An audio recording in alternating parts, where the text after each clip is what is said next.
Manever I say ma PENDREAM TV. PENDREAM TV there, I see them yopo.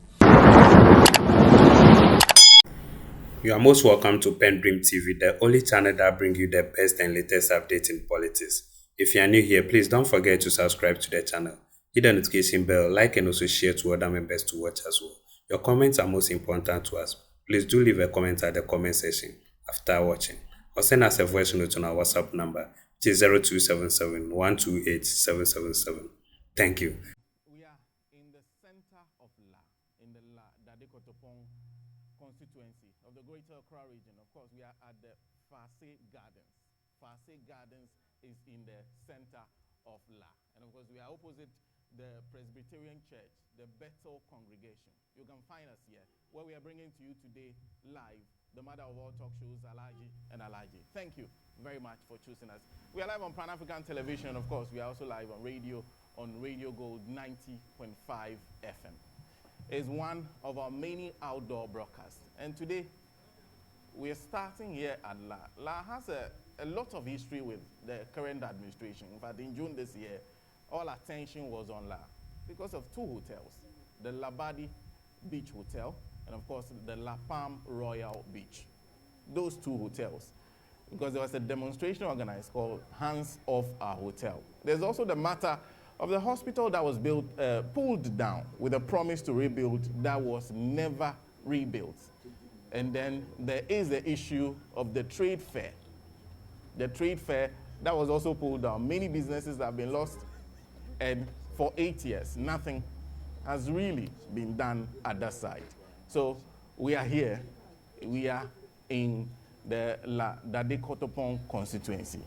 And of course, we have hosts. And so this morning, we'll start with our host. But before that, let me introduce our panel for today. As always, it's a pleasure to have Comrade Kwesipa Jr., who is General Secretary of the Socialist Movement of Ghana. Kojo Chumbuafo is a leading member of the National Democratic Congress, former Executive Secretary of the Ghana Free Zones Authority. We also have, like I said, before I get to our host, Mr. Solomon Owusu, who is a member of the Movement for Change, and then completing our panel is our host this morning. He is sitting in for the Member of Parliament. He's a former Member of Parliament himself, Ni Amasana Namoale, former Member of Parliament for La Dadekotopong. I am Sana Nombo, and welcome you to today's edition of the show. We'll start the discussion with, we'll talk about the aftermath of the December elections. Just yesterday, the Supreme Court made a that formed the basis for the recollation exercise that happened last Saturday on some seats. That particular decision of the court was wrong. Every party should go back to the High Court. And this time, everyone should be heard. So 4 seats are in contention that the court is talking about. So they have to go back to the High Court on 31st December. There are some seats still unresolved. And we'll talk about that, the aftermath of the elections, and now we know the results have been properly gazetted. Dr. Bawumia's numbers have fallen below 40%. So we'll talk about that. Then we'll move on to the matter of the economy, because the government that takes over will deal with the matter of the economy. The economy is the very first thing the government will have to deal with. So we'll talk about the state of the economy. And then the rest of the issues we'll outline as we go. But thank you very much for joining us on the show this morning once again. Like I said, we'll start with our host, Ni Amasana Namoale, this morning on the matter of the aftermath of the December elections. But first, good morning to you, sir. Good morning. Good morning, sir. Good morning, viewers. It's nice to have you on the show, and of course, first, when you walk into somebody's house, they have to make you feel welcome, and then perhaps we can move on to the discussion proper. I welcome Alaji to La Dadekotopong. This is a base for democracy. We've been in democracy for quite too long. Beginning that of Kwame Nkrumah's time, we have always been involved. The history has it that the CPP borrowed their cock, the red cock from Dadekotopong, because the red cock in the whole of Ghana belongs to us. That's our symbol. And Kotopon has been peaceful. We are very peace-loving people. We listen to the people of Ghana. We listen to the government. We listen to ourselves. And of late, I think the government in power now, who is about to go, has not done well with us. They have not dealt with us very well at all. They came and demolished our only hospital. In fact, when they came, they promised that they will finish it within 18 months. Little do we know that they were going to use the hospital for political campaign in the year 2020. They just made a Photoshop and then put a picture of Nanado as thank you, Mr. President, for giving us La General Hospital. And they were displaying in Tumuwa, Bolgatanga, and other places. That is not Dadokoto, that they have given Dadokoto a brand new hospital. Fast forward to 2024, the hospital is still not built.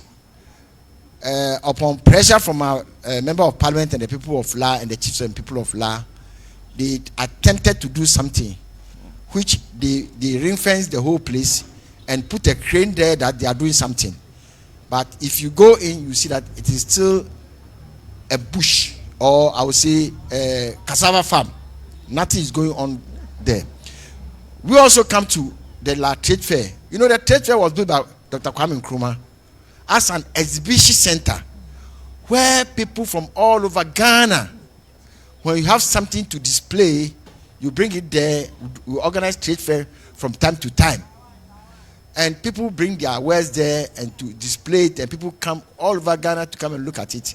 And that trade fair, that exhibition center, has been serving the people of Dadekotopon, because anytime there's trade fair, people go there with their wares to sell. We get a lot of visitors to our town. Our trade booms. We get a lot of money.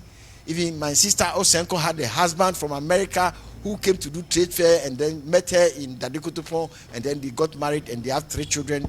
They are living in New York now. She comes once and for.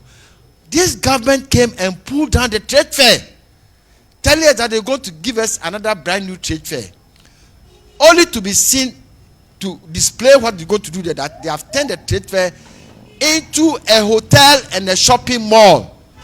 No more exhibition center. So the whole of Ghana now, the state of Ghana, we don't have exhibition center.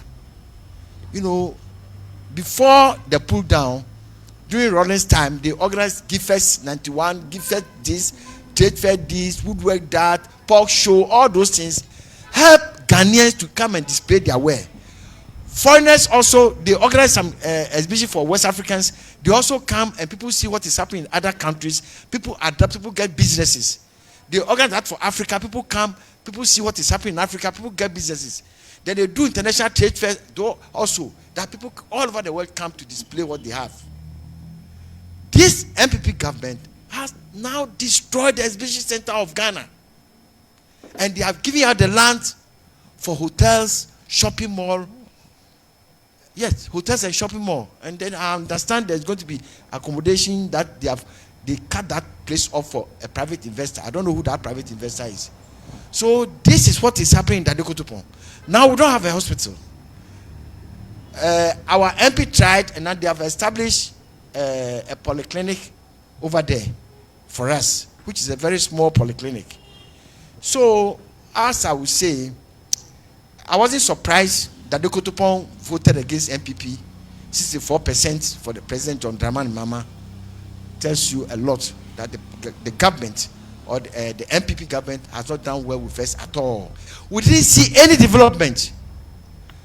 There were some roads that were left in Mama's time. Up to now, nothing has happened to those roads. Electricity, street light that we are having in this town, all the street lights are off. And this government did not think about making sure that we get our street light. To top it now, they now giving us Dumso, where they ration the power for us. When one part of the 2/3 of the town is having light, the 1/3 do not have light. So this is the state of law that the MPP has left for the people of Ghana. But I have hope in the incoming government. I will advise the government that the way the economy has gone so low and so down, they should hold on to spending, government spending, to keep the economy back, bring the economy back, so that when government is not spending so much, like it's just spending so much, it will put the economy in shape, and the people of Ghana and the people of La will be able to go about their businesses and make sure that things that we want as a town, we will get it. Now we come to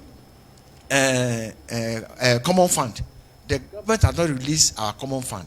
Here they are in arrest for 1 year. You ask yourself why? Why is this government not giving our common fund to our people so that the Electoral Municipal Assembly will function?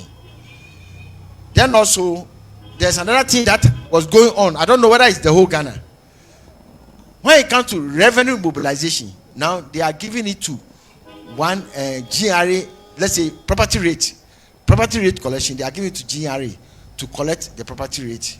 And there are a lot of property rate that they can collect over here that can keep the Electoral Municipal Assembly moving. I will urge the government to go into it and make sure that they put measures in place so that we'll be able to collect the property rate to develop our small town of Nadekotopon.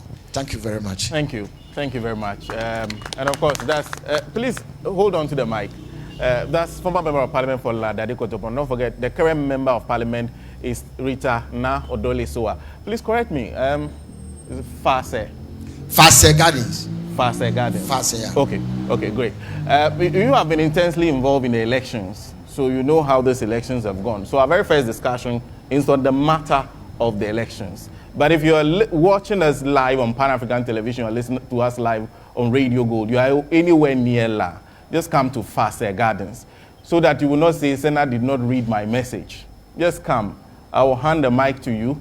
You will say whatever you want to say and share a view on the discussions we're having. So I'll go back to Honorable Mensah Namoale for his thoughts on the aftermath of the elections and everything we are seeing, including the Supreme Court judgment, among others. Well, thank you very much, Senna. Well, yesterday we all listened to the Supreme Court.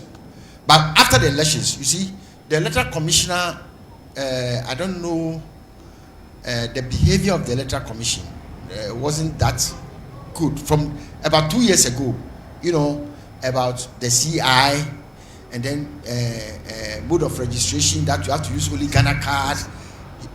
She was resisted, and then you have to succumb to vouching.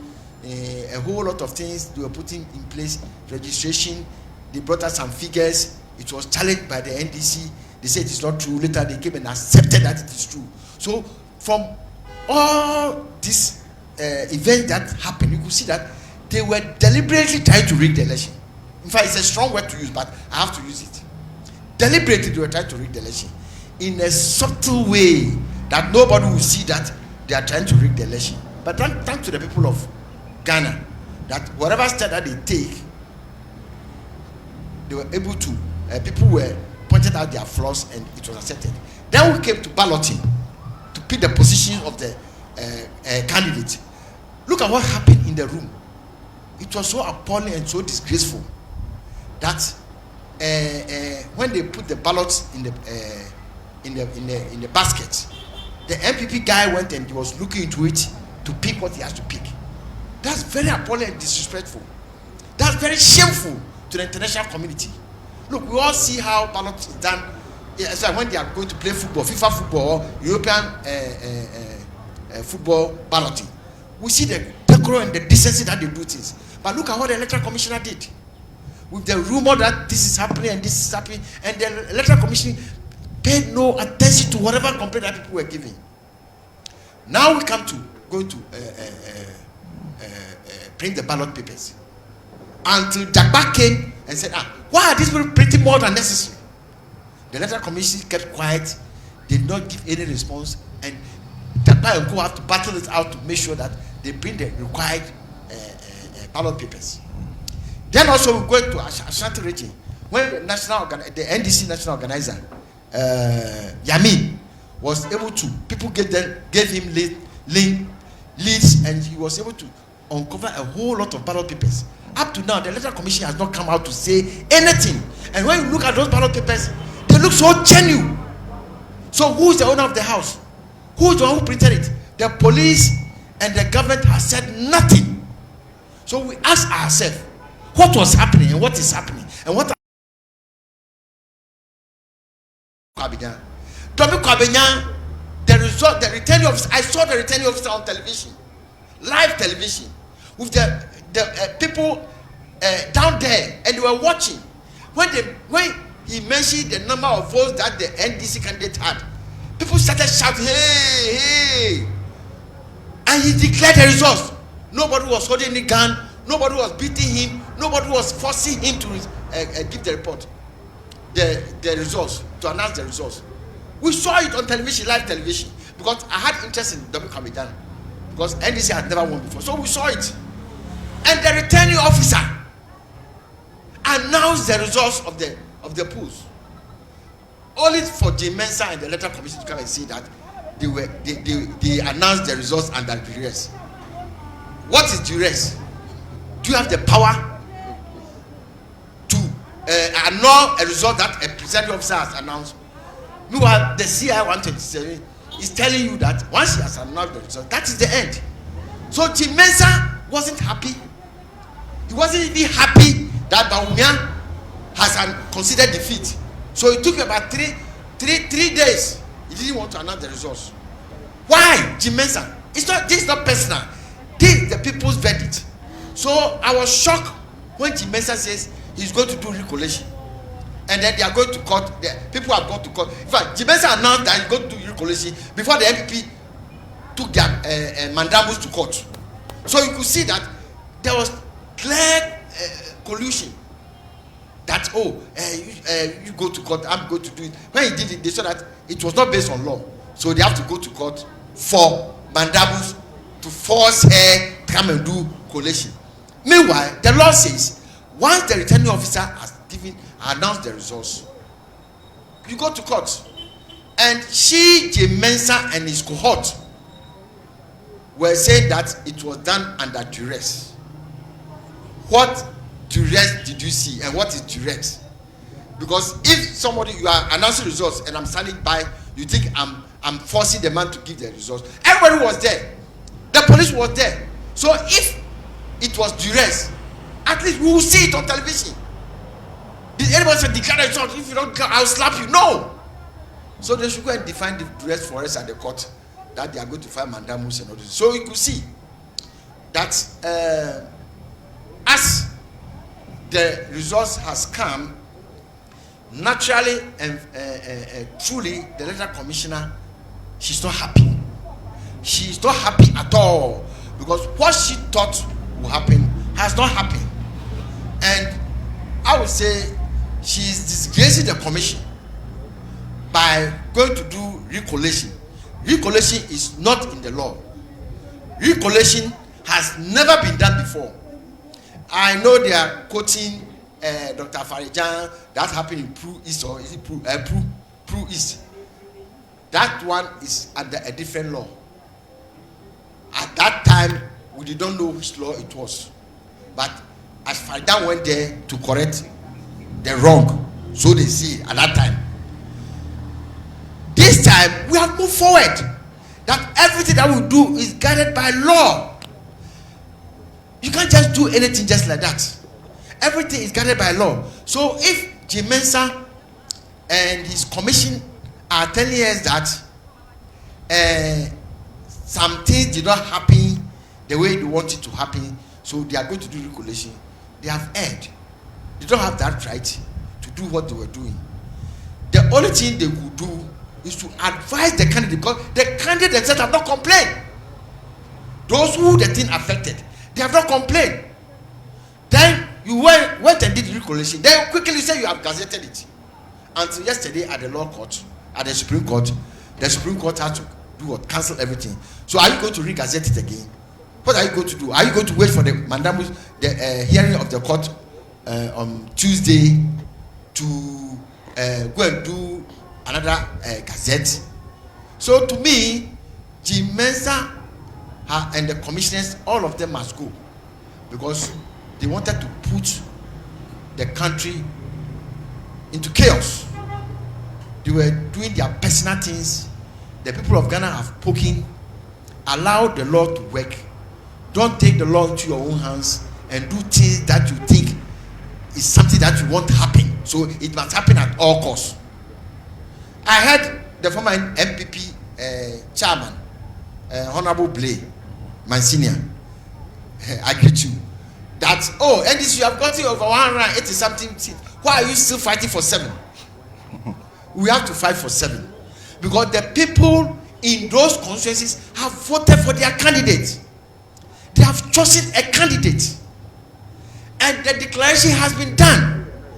Once the declaration is done, all you need to do, if you are aggrieved, is to go to court and make sure that whatever that you are not pleased with, whatever that has happened there, you tell the judge, and the judge will also look at it and then see whether you merit to be the member of parliament as the people have said, have not said, or you don't merit to be the member of parliament as the people have said. So all that we are saying is that the electoral commissioner has fucked up and they must go. To me, they must go. They don't need to be electoral commissioners again, because if they stay on in future, they may bring war to Ghana. And settings, you see, we are building our democracy, and set people are not supposed to be there, because you go there, whether you like it or not, you are the referee, you are the umpire. Whatever happens is what you have to say, not what you want to happen. So to me, Senator, the electoral commissioner must go, because they nearly threw Ghana into chaos, which we don't want. We want our peace. Me, I eat my cake in Adokotopon. I go to my beach and see the sea. I come back to my house. I got all the peace that I want. I don't want to be a refugee in any other country. I don't want to go to any other country. I love my Adokotopon. This is where I was born. This is where I will stay. And this is where I want to stay. So people that will cause division and chaos in our country must be taken out of place, so that we have our peace, our future peace, so that our children will develop our country. So when we are old, we sit at home, we know that we left a better democracy for them. That when we go for election, people must be patient to listen to the results, to the returning officer, and then after the returning officer has given the results, that is it. The only thing is that we can challenge it at the law court. Thank you very much. Thank you. Thank you once again for staying tuned. PENDREAM TV really appreciates your time on the channel. Please, if you're a new member and you have not yet subscribed, please do so for us. Hit the notification bell for more updates. Like and also share to your friends to watch as well. Thank you. Debbie Kama, I'm in the PENDREAM TV. Now, so far so good. Say open online portal e Ghana. Nipa share, nipa follow, nipa comment here. To my best of knowledge, without any biases, PENDREAM TV.